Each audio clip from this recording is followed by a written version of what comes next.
भक्ति चैनल में आप सभी का स्वागत है। आज मैं कार्तिक महात्म्य की कथा सुनाने जा रहा हूँ। आप इस कथा को सुनिए। शांताकारं भुजगशयनं पद्मनाभं सुरेशं विश्वाधारं गगनसदृशं मेघवर्णं शुभांगं लक्ष्मीकान्तं कमलनयनं योगिभिर्ध्यानगम्यं वन्दे विष्णुं भवभयहरं सर्वलोकैकनाथम्। एक समय नैमिषारण्य में वास करने वाले 88,000 ऋषियों ने सर्वशास्त्रों के ज्ञाता श्री सूत जी से प्रार्थना करते हुए आग्रह किया कि हे प्रभु, इस घोर कलयुग से रक्षा का कोई सरल और सुगम उपाय बताएं। तब सूत जी बोले कि हे श्रेष्ठ ऋषियों, इस प्रश्न को सबसे पहले नारद जी ने जगत पिता से ब्रह्मा जी से पूछा था। नारद जी ने कहा था कि हे पितामह, कृपा कर कलयुग से रक्षा और इस घोर कलयुग में प्राणी मात्र कम किए का अधिक फल पा सके, ऐसा कोई उपाय बताएं। कलयुग में कौन सा देव सर्व फलदायी है, कौन सा तीर्थ सबसे अधिक पुण्यदायी और कौन सा माह श्रेष्ठ है, कृपा करके विस्तार से यह सब बताएं जिससे लोगों का हित हो। हे वत्स, लोकहित में किया गया तुम्हारा यह प्रश्न बड़ा ही उपयोगी है। श्री ब्रह्मा जी ने कहा, मैं विस्तार से इसका उत्तर दूंगा। ब्रह्मा जी कहते हैं, हे पुत्र, देवों में कौन बड़ा है और कौन छोटा कहना कठिन है। इसी प्रकार तीर्थों में भी हरेक तीर्थ का अपना अलग महत्व है और वर्ष के 12 मास सृष्टिकर्ता की रचना होने से इनमें छोटा बड़ा अथवा शुभ अशुभ सोचना भी ठीक नहीं। फिर भी हे मुनिश्रेष्ठ, उस परम पिता परमात्मा के विष्णु स्वरूप को साधकों ने श्रेष्ठ माना है। इसी प्रकार तीर्थों में भी बद्रीनाथ धाम और मासों में कार्तिक मास को उत्तम माना है। हे पुत्र, वही देव, वही माँ और वही तीर्थ उत्तम है जिसके सहारे हम परम पिता का स्मरण करें। इसी प्रकार जगदीश्वर की सेवा करने का अवसर मिलना ही महत्वपूर्ण है। यह सुनकर नारद जी ने पूछा, हे पितामह, जो भक्त किसी समय विशेष में व्रत दान तथा कीर्तन तथा शास्त्रों का पठन पाठन करना चाहे तो इसके लिए शुभ माह कौन सा है, किस समय में किए गए यह कार्य शीघ्र एवं शुभ फलदायी होते हैं। ब्रह्मा जी ने भगवान श्री कृष्ण का स्मरण करके कहा, मैं तुम्हें भगवान श्री विष्णु को सर्वाधिक प्रिय कार्तिक माह का महात्म्य सुनाता हूँ। इस मास में भगवान विष्णु की प्रसन्नता के लिए जो व्रत अथवा पूर्ण कर्म किए जाते हैं उनका कभी नाश नहीं होता। इस माह में जो मनुष्य भगवान की पूजा अर्चना विधि विधान से करते हैं और पूर्ण श्रद्धा युक्त होकर जप तप व्रत कथा श्रवण और दान पुण्य आदि करते हैं, वे परम पद के अधिकारी हो जाते हैं। हे नारद, सभी देहों में मानव देह पाना बड़े सौभाग्य की बात है। इस दुर्लभ मानव योनि को पाकर पुनः निम्न योनि में न जा पड़ने के इच्छुक व्यक्ति को चाहिए कि वह कार्तिक माह का व्रत करे, श्रद्धा भक्ति से भगवान की पूजा करे और इस भव सागर को पार कर दिव्यत्व प्राप्त करे। ब्रह्मा जी पुनः बोले, हे भक्त शिरोमणि, कार्तिक जैसा माह, गंगा जैसा तीर्थ, सतयुग जैसा युग और वेदों जैसा शास्त्र दूसरा कोई है ही नहीं। इसी प्रकार अन्नदान जैसा दूसरा कोई दान नहीं है। न्याय एवं परिश्रम से कमाए धन को दान करने के लिए कार्तिक मास ही सबसे उत्तम है।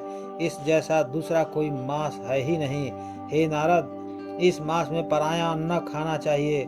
ऐसा करने वाला अधिकृंचित व्रत का फल पाता है। हे मुनिश्रेष्ठ, जो मनुष्य पापों से मुक्ति की चाह रखता हो उसे इस माह में भगवान वासुदेव का स्मरण करना चाहिए।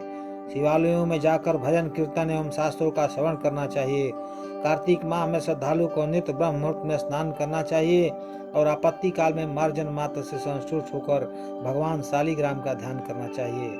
यह सुनकर नारद जी ने पूछा, हे पितामह, क्या इस व्रत का उद्यापन भी करना चाहिए। हे पुत्र, ब्रह्मा जी कहते हैं, हे पुत्र, प्रत्येक व्रत के उद्यापन का विधान है। इस कली काल में संकल्प लेकर किए गए व्रत का पूर्ण हो जाना भगवान कृपा को ही दर्शाता है। इसके लिए उद्यापन की व्यवस्था है। हे ऋषि श्रेष्ठ, कार्तिक मास में दीप दान का भी विशेष महत्व है। तुलसी और आंवले के पूजन के फल का तो कहना ही क्या, भगवान शालिग्राम की प्रसन्नता के लिए तुलसी और आंवले का पूजन करना चाहिए। भगवान विष्णु के भक्त को चाहिए कि तन मन से अपने गुरु की सेवा करे, संतोषी ब्राह्मण को सपत्नीक सादर आमंत्रित कर उनका सत्कार करे और प्रेम पूर्वक भोजन करावे तथा वस्त्र, छाता, जूता, रत्न, स्वर्णादि भेंट कर उनका आशीर्वाद लें। हे देवऋषि, कार्तिक मास में प्रातः अरुणोदय काल में भगवान विष्णु का पूजन करना मोक्षदायी होता है। किसी पवित्र नदी, तालाब, सरोवर अथवा कूप जल से स्नान कर पूजन करना, पाठ अथवा कथा सुनना चाहिए और सुपात्र याचक को दान देने से श्रद्धालु व्यक्ति के पितरों का भी उद्धार हो जाता है। हे नारद, कार्तिक मास में जो श्रद्धालु भगवान विष्णु का कमल पुष्पों से पूजन करता है वह जन्म जन्म के पापों से मुक्त हो जाता है।